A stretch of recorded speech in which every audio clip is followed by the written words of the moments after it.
নীলফামারীর সৈয়দপুরে মরুভূমির প্রাণী দুম্বা পালনে সফল উদ্যোক্তা রবিউল ইসলাম কাজল। শখের বশে দুম্বা পালন করে এখন জীবিকা নির্বাহ করছেন তিনি। দুম্বা বিক্রি করে বছরে তিনি আয় করছেন লাখ লাখ টাকা। আব্দুর রশিদের তথ্যচিত্রে ডেস্ক রিপোর্ট।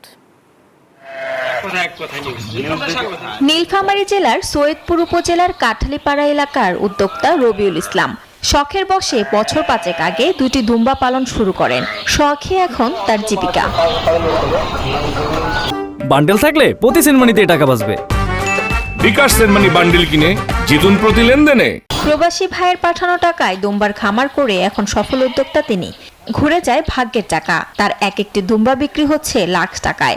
আসছে কোরবানি ঈদকে সামনে রেখে খামারে প্রস্তুত করা হচ্ছে এসব দুম্বা। পাশাপাশি পালন করা হচ্ছে দেশি বিদেশি উন্নত জাতের ছাগল।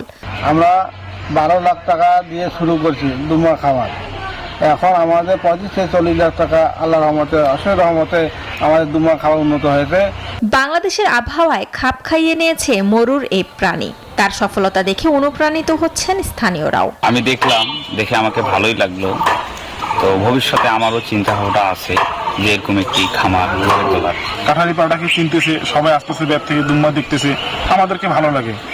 আর আমরাও আসি, দেখি, ভাইয়ের সঙ্গে পরামর্শ করি। প্রাণী সম্পদ বিভাগ বলছে দুম্বার উন্নত জাত বাংলাদেশে সফলভাবে পালন করা সম্ভব। বাণিজ্যিক খামারে হতে পারে নতুন দিগন্ত। আমরা প্রাণী সম্পদ দপ্তরের পক্ষ থেকে তাকে ভ্যাকসিন, খাদ্য এই সমস্ত পরামর্শ আমরা দিয়েছি এবং আমরা তাকে পিপিআর যে ভ্যাকসিনও দেওয়া হয়েছে। ভেড়া বা গবাদি পশু যা কিছু খায় এটি দিয়ে এটা লালন পালন করা যায় এবং এটি আমার কাছে মনে হয় এর গ্রোথ অনেক বেশি। এটা আমাদের দেশের আবহাওয়া এটি সম্ভব এবং অনেক সম্ভাবনা একটি ফার্ম বলে আমি মনে করি। খামারে মোট 27টি দুম্বা রয়েছে, যার বর্তমান বাজার মূল্য 30 থেকে 35 লাখ টাকা। শান্তা ইসলাম, ডেস্ক রিপোর্ট, নিউজ 24।